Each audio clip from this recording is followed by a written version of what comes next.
Right on cue. Good morning, everyone. We're going to give folks a couple minutes as usual to log in before we get started.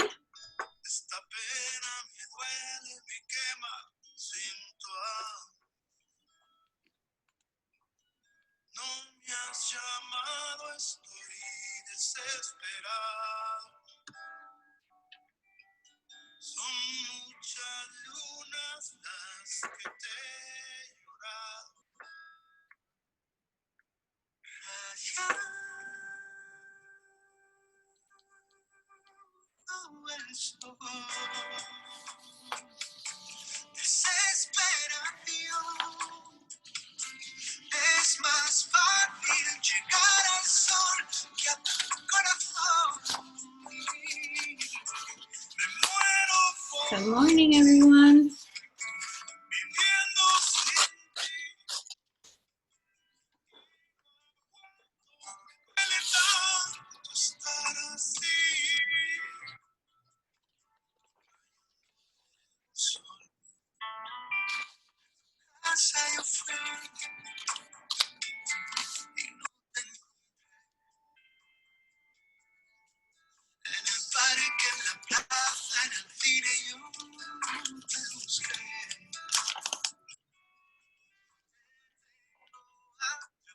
Starting here in one more minute.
Okay, I think we're ready. Get started and let people continue to log in.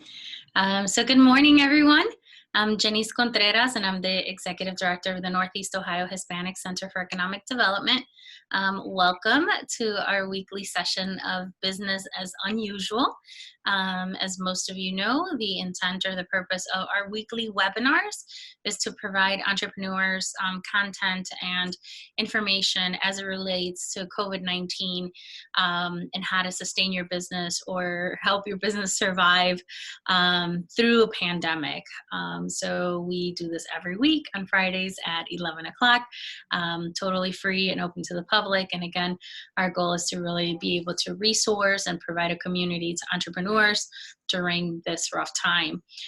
So today, like every other session, we bring to you expert advice. We have Luis Cartagena, who is our business advisor at the office, specifically related to financial management and accounting. Luis is a CPA and very well known in our community. And so I'm sure we'll mention this a couple of times, but feel free to add questions onto the chat box, and Luis will get to them towards the end or throughout the session as we can. In the event that you would want to talk or share your comments, you definitely could do that at the end of the segment. We'll leave room and time and space for that. So without further ado, I turn it over to Luis. All right. Thank you, Janice, for that introduction. As Janice stated, my name is Luis Cartagena, and I'm a CPA licensed with the state of Ohio. I'm the president and CEO of Cartagena CPA and Consultants, where we provide accounting, tax, and consulting services to small and mid-sized businesses in both for-profit and nonprofit sectors. I'm also the financial management business advisor at the Hispanic Business Center, where I assist clients with their projections, budgets, and access to capital needs. Before we begin, I believe there's a poll that we want to share just to kind of gauge our audience and know who's received payroll protection program, the paycheck protection program, or filled out the application and is waiting to hear back, or hasn't applied for the PPP loan. And I'll give everyone a moment to go ahead and file that. And while you're doing that, I would be remiss and want to make sure that I thank the Hispanic Business Center, along with Janice and Randy and all the staff and all the Ohio SBDCs for giving me the opportunity to present today.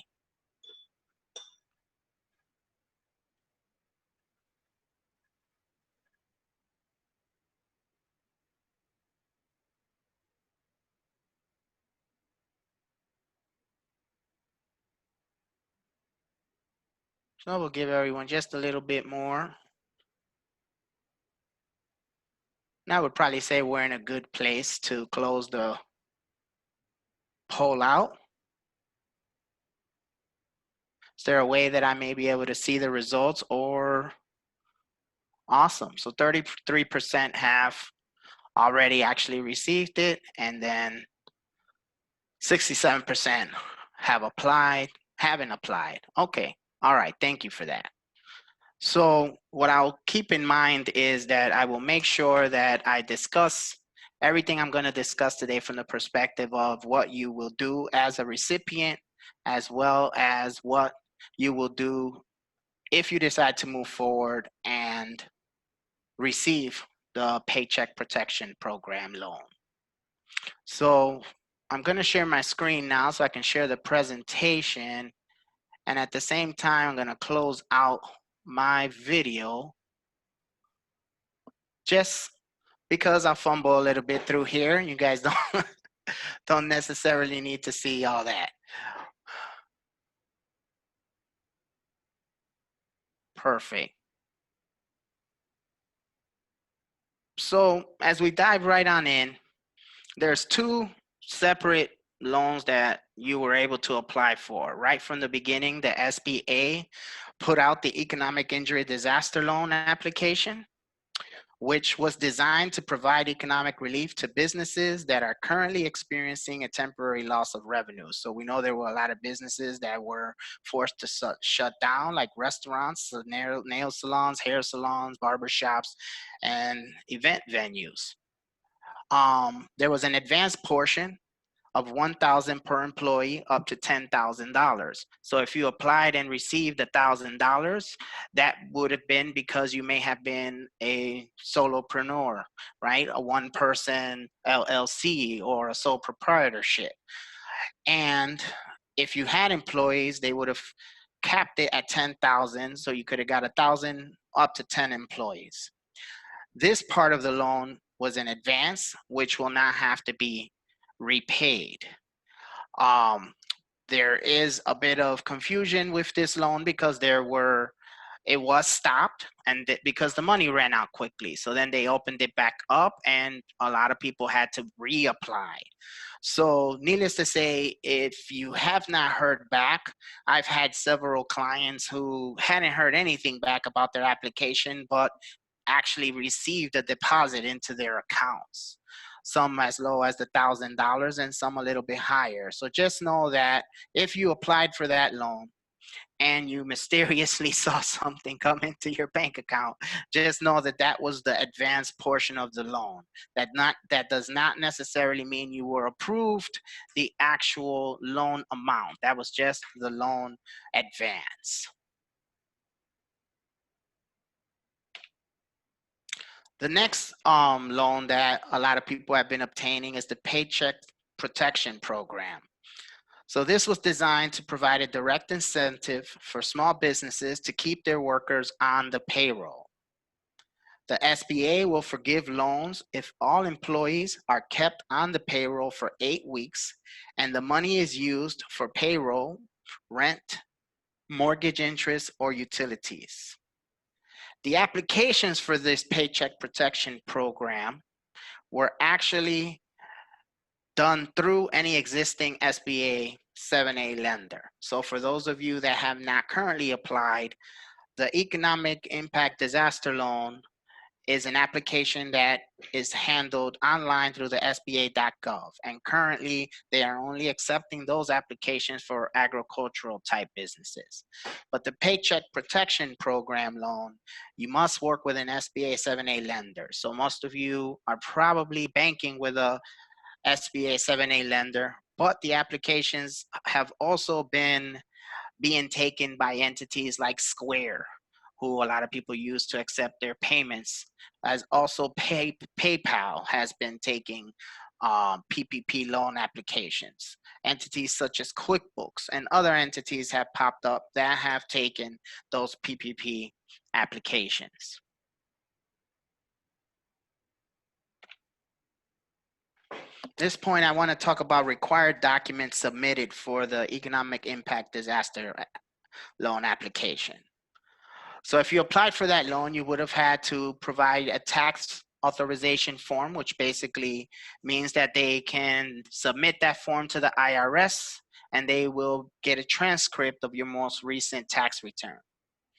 They would have asked you for copies of your most recent federal tax return as well, along with a schedule of liabilities, which would have been a list of all your accounts payable, all the bills that you pay on a monthly basis, and a personal financial statement, which for a lot of loan applications, the personal financial statement is a staple. It's basically a document that lists all of your current assets, such as your cash or any retirement accounts or any savings accounts or CDs that you may have in your own personal name. So nothing related to the business, just related to your actual personal situation. And then they would have asked you for your liabilities, so your car note or your personal residence mortgage and things of that nature, so that they can gauge your debt to income ratio.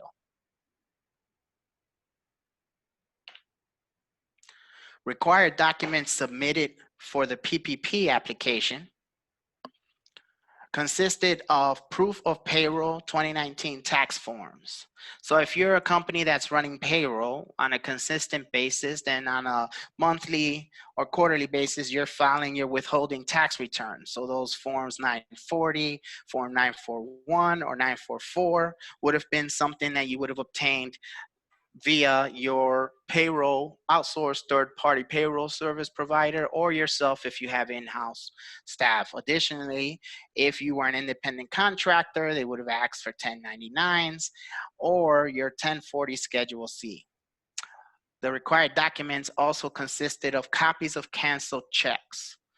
And so these canceled checks would have been more related to your actual payroll. So canceled checks, maybe you're a one-person LLC and you're consistently paying yourself a salary every week or every 2 weeks or every month.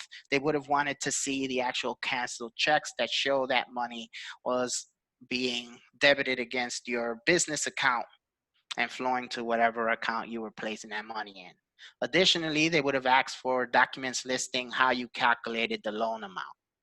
So at the beginning of the Paycheck Protection Program, we know that it was just based on your payroll reports, or as an independent contractor or one person LLC, they would have based it on your own reporting or accounting report that showed your owner's draws. Later on, after the program ran out of money and they started taking applications again, the process was switched where for entrepreneurs, independent contractors, one member LLCs, you now provide your actual Schedule C. So they take the net income, line 31 of your Schedule C.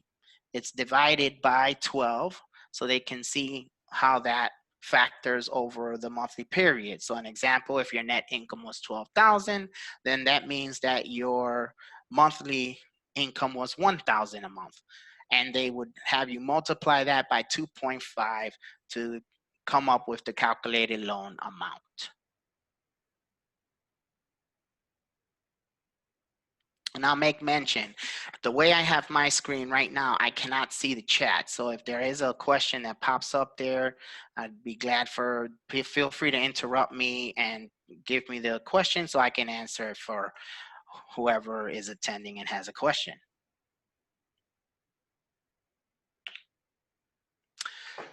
PPP criteria. So forgiveness amount is dependent upon the permitted expenses during the 8-week period starting on the date the loan was disbursed. So that's a key factor to understand. We do have certain criteria that they were looking at during the application process. They were going to look at the beginning quarter of the year and basing your income and your payroll on those beginning months. But now, when you are applying for forgiveness, they want to see your expenses during the actual 8 weeks from the moment that you receive the loan. So that's something to keep in mind, that the period for forgiveness and the expenses that you need to track are based on the date you actually received the loan, and you go 8 weeks into the future from there. Permitted expenses included payroll costs, mortgage loan interest, any rent or lease payments, transportation, utilities, and interest payments on any debt.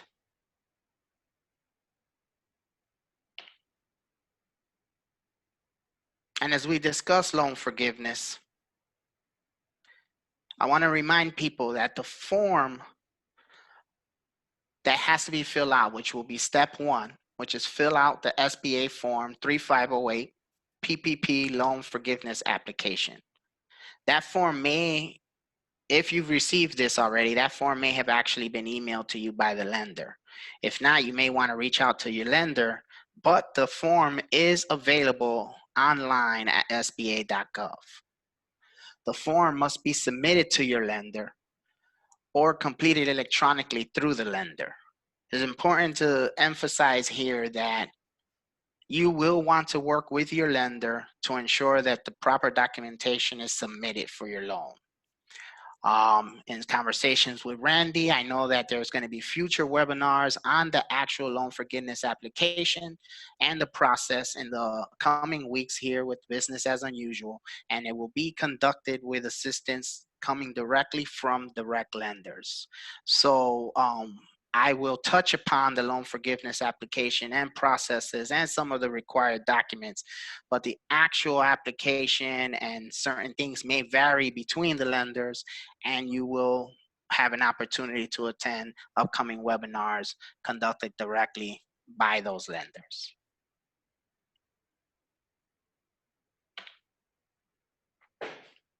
So the loan forgiveness PPP, as we continue with that,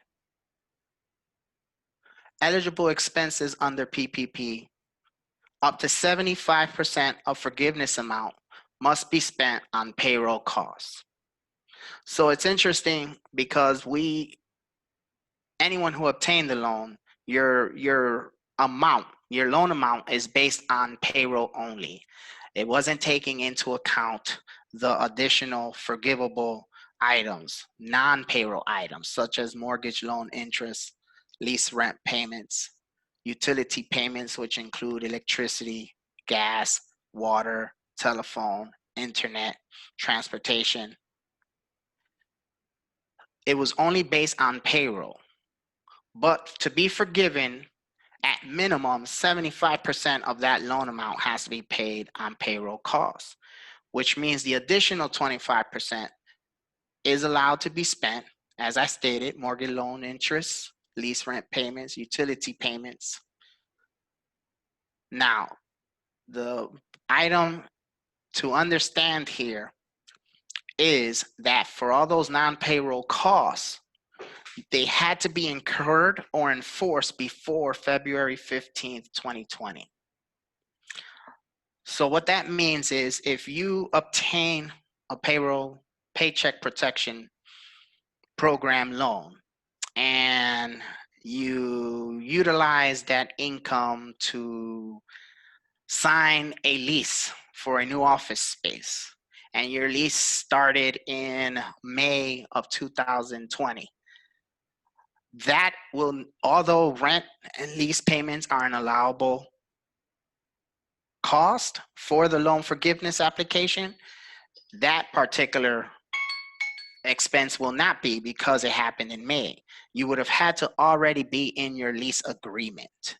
So just keep that in mind, that if you had a space, you were already leasing the space before February 15th, then that's how the electricity, the gas, the water, the telephone, the internet would then factor into that calculation as well, because you would have had to have all of these non-payroll costs. You would have had to have those things set up or have been enforced before February 15th, 2020.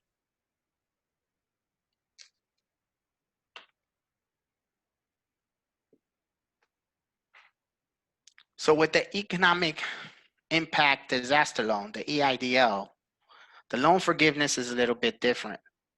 The loan has two parts, the actual loan and the advance. So the actual loan is not forgivable. It will need to be paid back. This is the portion of the loan that in some instances will be paid back over a period of 30 years. And the interest, I believe, is about 1%. The advance loan, which was $1,000 per employee, capped at $10,000, will not need to be paid back. It is to be treated as a grant. So that is the part of the loan that is forgivable.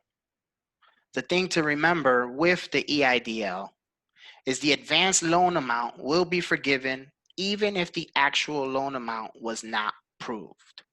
So as I mentioned earlier, they were providing advances at minimum of $1,000 if you are a one-person business, and capped at $10,000 if you had employees. That part of the loan did not mean that you actually were accepted or were approved the EIDL loan. So that will not have to be paid back. So it doesn't matter if you didn't get approval. So if you happen to apply for that loan and you got the advance loan but were denied the actual loan, that's still forgivable. And then any amount that was received from the advance loan will be subtracted from your payroll paycheck protection program forgiveness amount. And I'll discuss that a little bit more later.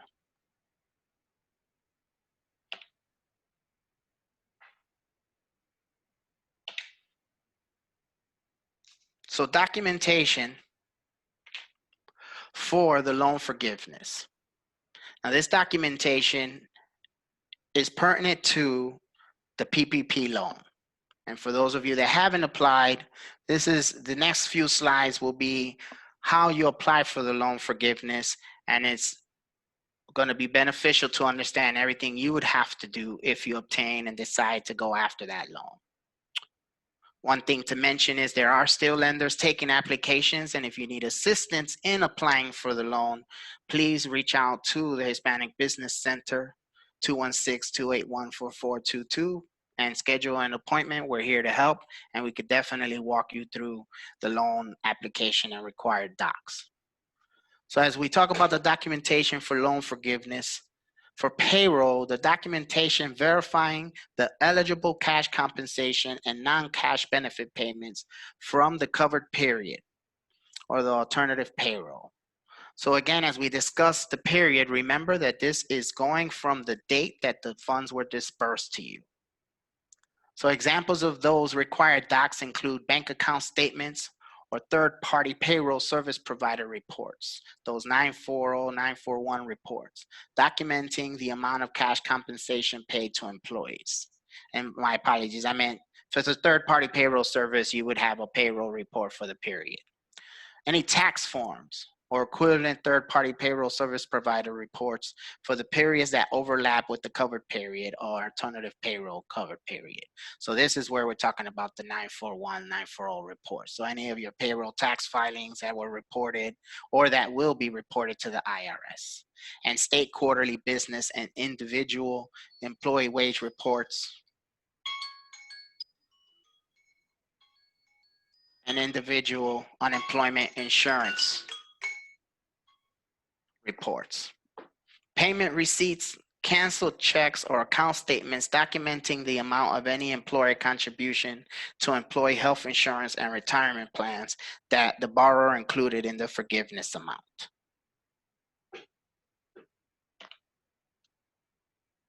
So documentation for loan forgiveness for the FTE, full-time employees.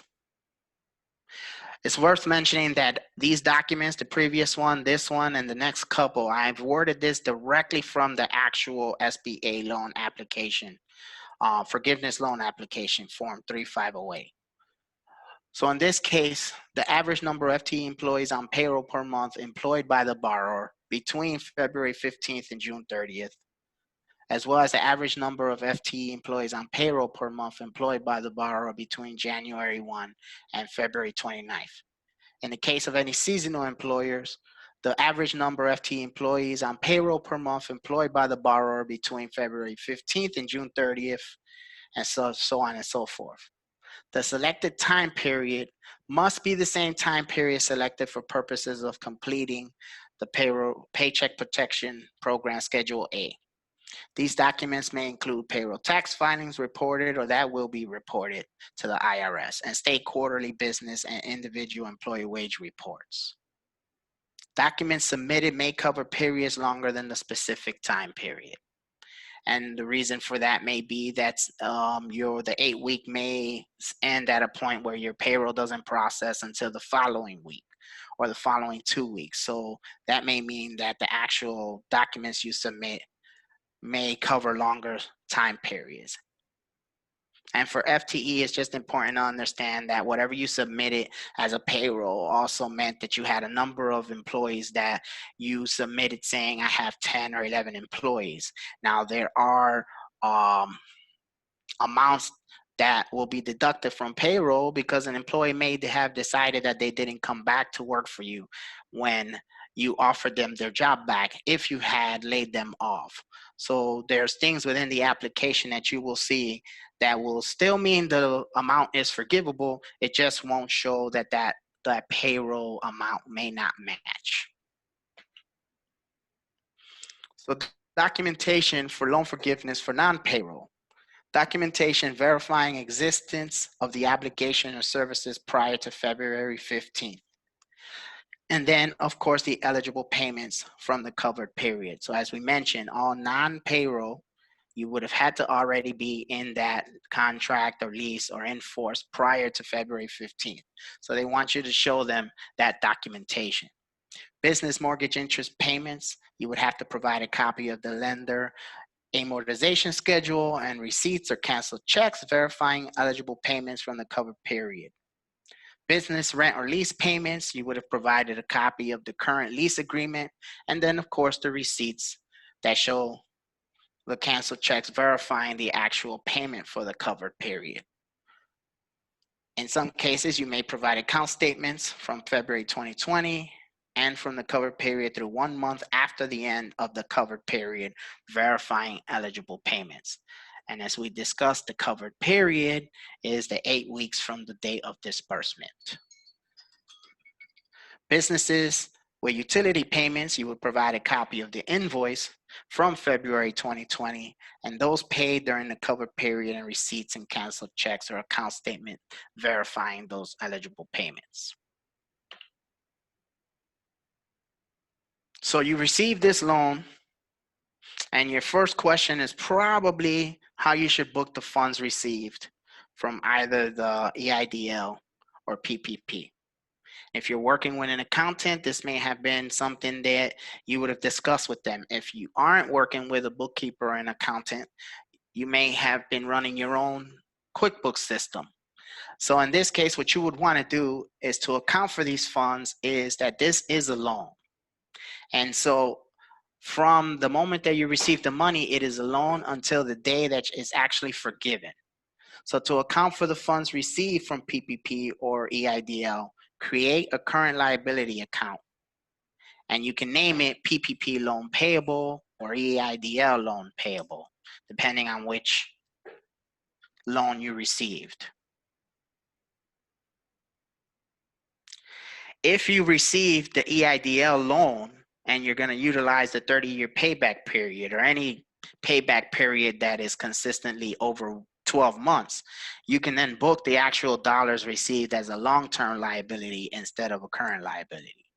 These dollars should be reflected as a liability on your balance sheet until you are actually provided documentation stating your loan forgiveness amount. So you want to carry this as a liability until the day that you apply for the loan forgiveness and is actually approved.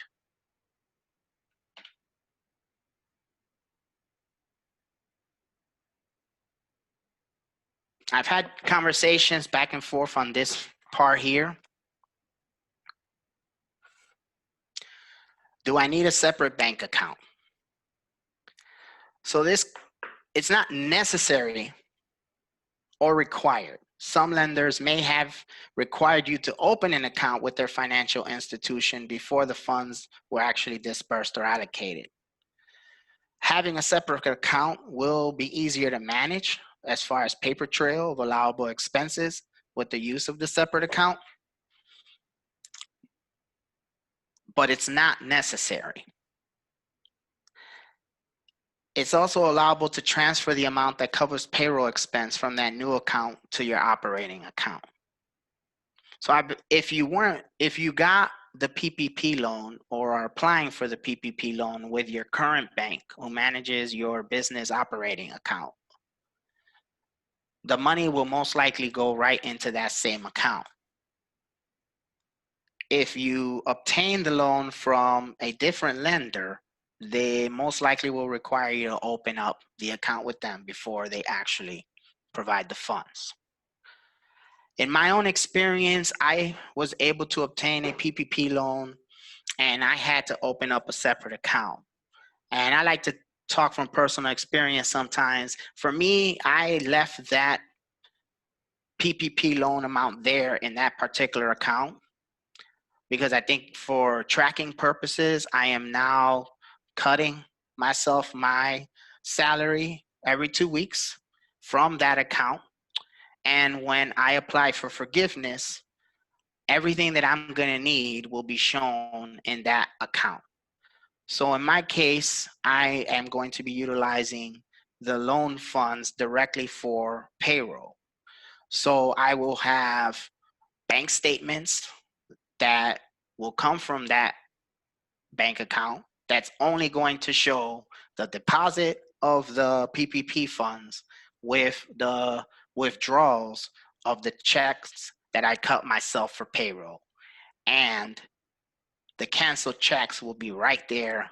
Most online banking systems now allow you to grab your canceled check copy right from your online business account. So to me, it's going to be easier to manage by leaving it in a separate account, but it's not necessary.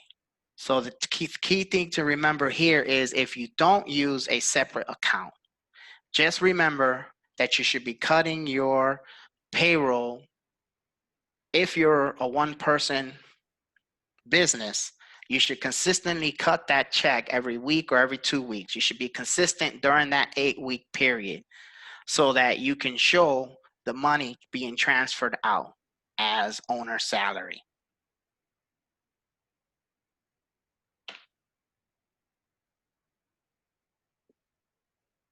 For companies that process payroll or use a third-party payroll company, there's not anything different that you have to do with how you account for your payroll. The normal reporting timeline should be followed, as those tax withholding reports will be used with your loan forgiveness application. Calculations for the payroll amount that is forgivable will occur in the application, the loan forgiveness application. Those calculations to adjust the payroll would be for employees whose salaries may be above 100,000 and any employee reductions that occur. Those actual calculations occur on the application in Schedule A of the loan forgiveness application, and training on filing the application will be provided in the future by reps of local lenders. But from an accounting perspective, you're not doing anything different in your accounting system. So the same entry that you make for your payroll every week or every 2 weeks, depending on your payroll cycle, remain the same. The difference is that if you are operating a payroll that is hitting your operating account and you have the separate account for the PPP, then you're going to do a transfer of those funds from the PPP account into your operating account. And that will still show the money being transferred out to cover the payroll amount. And the evidence of your payroll amount will be clearly shown in your payroll reports.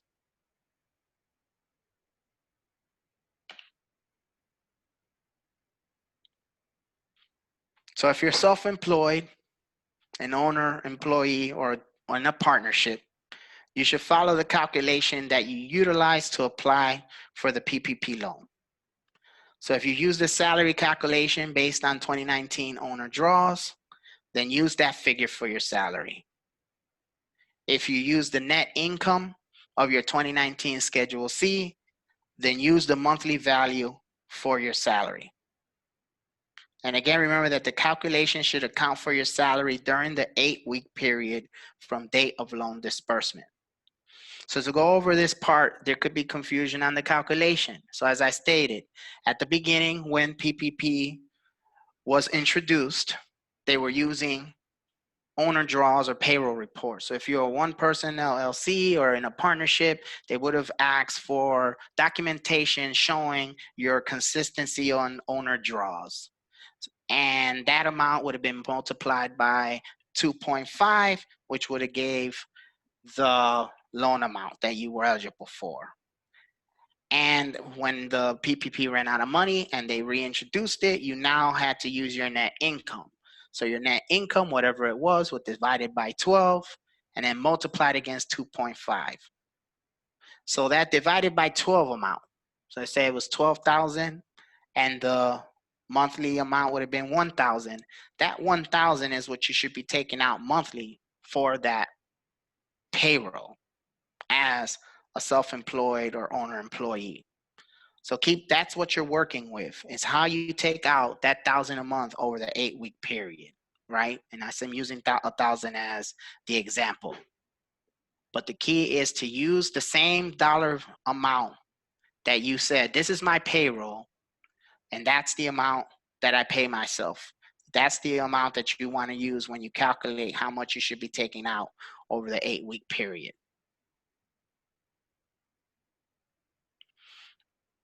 It's important to mention here that going forward, if you're an owner and you haven't been paying yourself consistently, this could be the time to put measures in place or those processes in place so you can understand exactly how many sales you should be obtaining on a monthly basis to cover not only your normal operating expenses, but your salary.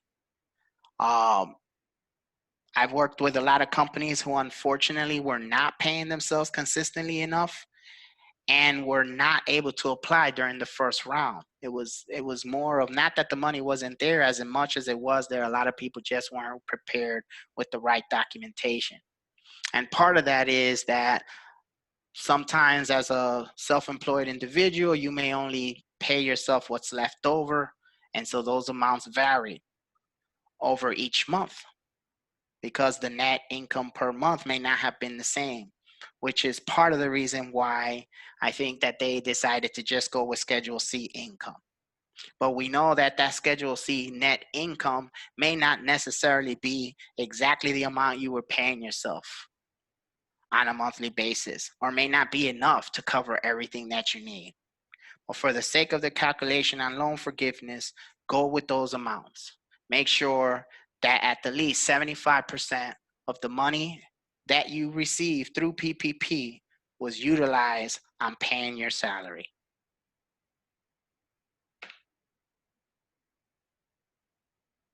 So there are some tax implications, not many for self-employed individuals, but more for the individuals that are actually operating a payroll. So the IRS issued 2 employer credits, the credit for sick and family leave, as well as the employee retention credit.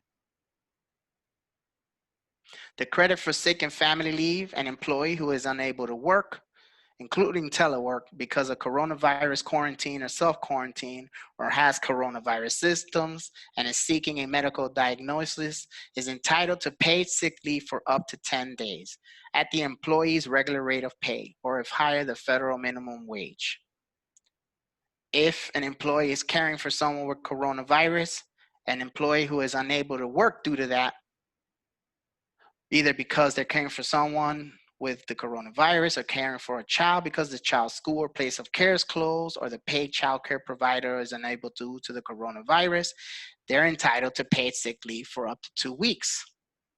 So the IRS also lists that care for children due to daycare or school closures are entitled an employee to up to $2,000 per day, $200 per day, and $10,000 in total of medical leave, paid family and medical leave. So the credit for eligible employers is that eligible employers are entitled to receive the credit in full for the amount of the required sick leave and family leave, plus related health plan expenses and the employer's share of the Medicare tax on the leave for the periods of April 1 through December 31. The refundable credit is applied against certain employment taxes on wages paid to employees. Employers can reduce federal employment tax deposits in anticipation of the credit. So people will be most likely taking the credit through their withholding returns. They can request an advance of the paid sick and family leave credits for any amounts not covered by the The second was the employee retention credit.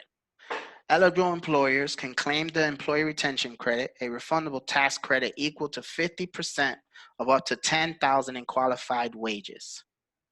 Eligible employers are those businesses with operations that have been partially or fully suspended due to the governmental orders around COVID-19, or businesses that have a significant decline in gross receipts compared to 2019. The refundable credit is capped at $5,000 per employee and applies against certain employment taxes on wages to employees. Employers can reduce their federal employment tax deposits in anticipation of the credit. They can also request an advance of the employee retention credit for any amounts not covered in the deposits. So again, these are 2 credits that the IRS is allowing employers to take and allowing you to take the credit right in your withholding reports.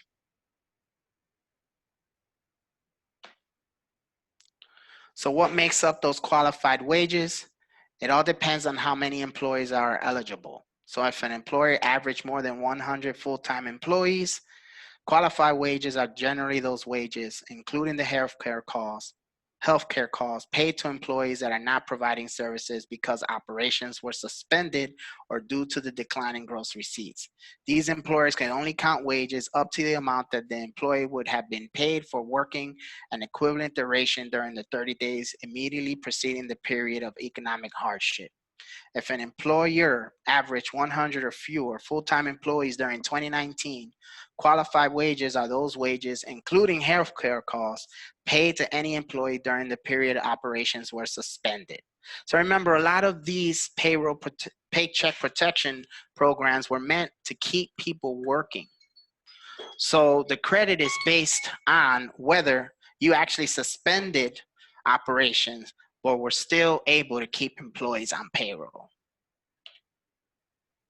So when do you apply for forgiveness?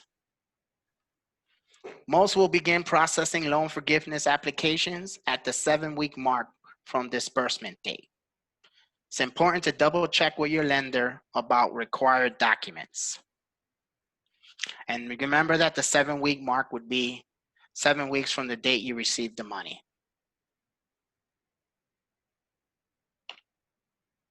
So I want to provide a disclosure for anyone who hasn't applied and for the individuals that have received money.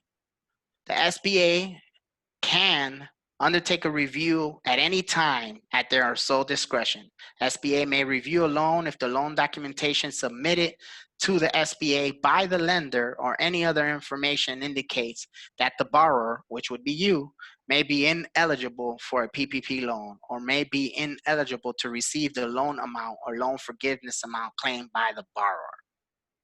That's important to understand because you as the borrower must retain all of your PPP documentation for 6 years after the date the loan is forgiven or repaid in full. And you must permit authorized representatives of the SBA, including representatives of its Office of Inspector General, to access such files. So just keep in mind that when you apply for loan forgiveness, everything you submit, you should have a copy of that and keep it on file for 6 years. Because as the SBA is going through all of these loan forgiveness applications,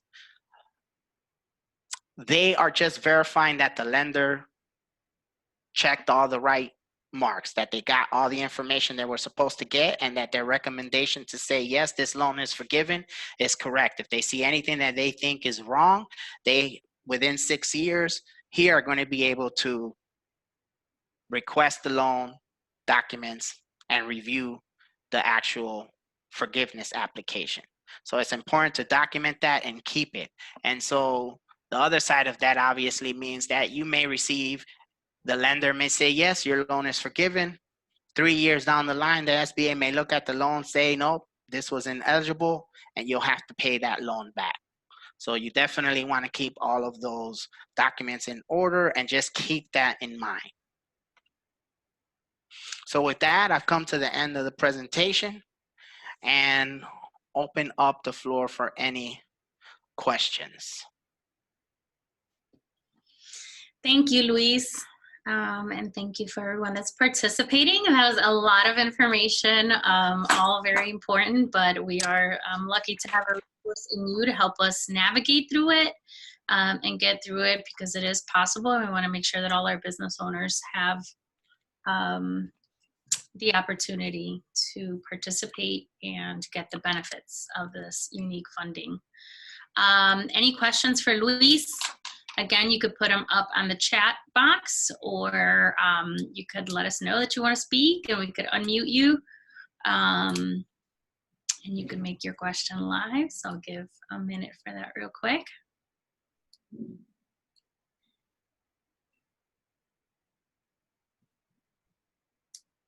Nice, I love how my screen is changing here. All right. So you'll still have a little bit more time. We have just about 10 minutes left, so there's a couple more things that we want to go over. I see a chat from Tamika. Hello, Tamika. Glad you could join us again. Just a shout out. Good information, Luis. Thank you. Thank you, Tamika, for participating and definitely for the feedback. While folks think through, again, if there's any questions related to this or comments, we'll come back to that. I want to give Randy 2 minutes for updates. Sorry, Randy. I didn't want, Luis had so much good information that we kept it going. But Randy, any updates from your end that you want to share with folks? I do. So good morning. We still have a couple minutes here. Good morning to everyone. Thank you for joining us. First thing I do want to say is, if you need, si necesita asistencia en español con este tema, asegúrese de llamar a la oficina, que Luis también habla español y Jorge Pimentel también. Así que, if you need assistance in Spanish, if you need this information or help with this, please reach out. Our office is physically closed, but we are still open for business. So we are helping basically everyone. So please don't hesitate. I do have a quick update, and it's a great update, but it's not a secured update. So listen to me. The U.S. Senate has unanimously consented and cleared the House bill to extend the Paycheck Protection Program, which is great news. Right now, the document is on the president's desk. So the president has not signed the document. With the new proposal, PPP can be extended for 24 weeks. Even if you already applied and got your first 8 weeks, you can extend it for 24 weeks. And you will be able to apply until December 31st. So the shutdown date was this month or July. It's gonna be extended to December 31st. So you can go for a full 24 weeks. So that means 16 more weeks on top of the 8 weeks if you receive the 8 weeks. And so you will be able to apply for this through December 31st. Point given here, if you need it, you should seek it. All right. Some of the terms are, the language, some of the terms will change, but we can't give that definitive answer because the president has not signed it. We don't know if the executive branch is going to make some changes last minute. So just be aware of it. As soon as we have confirmation, as soon as we know that the president actually signed it, we will let you know. You will probably hear about this in the news at some point if it comes out, because this is ginormous news. This is a huge extension, and this is going to help out a lot of businesses, especially for those who felt that you were left out. This should be a great moment, or that you were late and haven't moved. This is your opportunity. So you need help, reach out. We are here. We have our business advisors working around the clock. Give us a call. We will help you. This is your free resource, and we are here to help you move forward and to grow. So thank you so much. Take care. Great weekend, guys. Thank you, Randy. That is significant. So definitely keep our pulse on it. And the most important part is don't sleep on the job, folks. Get your applications in, call and schedule a meeting with a business advisor. Don't get intimidated, right? I think it's intimidating and overwhelming, and sometimes that paralyzes us. But it's important not to start somewhere, and it starts with a phone call or an email. And we got you. We definitely do. And there's a ton of other service organizations that are out there doing good work and wanting to make sure that our business community is able to survive and thrive to this. Along with any crisis, there's always opportunity. And this is definitely a unique opportunity in a moment of time that has never happened before, as Randy says often, and may never happen again. So definitely take advantage. It's here today, it's gone tomorrow. We already saw that early on. So you don't want to be one of the businesses that got left behind, and definitely share it with your network and with folks around you, right? A lot of you guys on this call are also influencers beyond being business owners or entrepreneurs yourselves. So great. Anything else from the community? So before we end the call, we typically open it up. Maria, if we could open up microphones. It's anything that you want to share, a resource, a finding, a reflection. We would be remiss if we didn't mention that we are definitely living in a very difficult environment related to race relations in this country as a result of George Floyd's death. So we have 5 minutes, so we won't get into it completely, but honestly want to acknowledge the environment that on top of a pandemic, we are also facing a lot of civil distress. Personally, I think every individual is having their own kind of processing and struggle with that. So I will be quiet and open it up. Again, your mics are open unless you muted yourself. So if you'd like to talk, you could unmute yourself.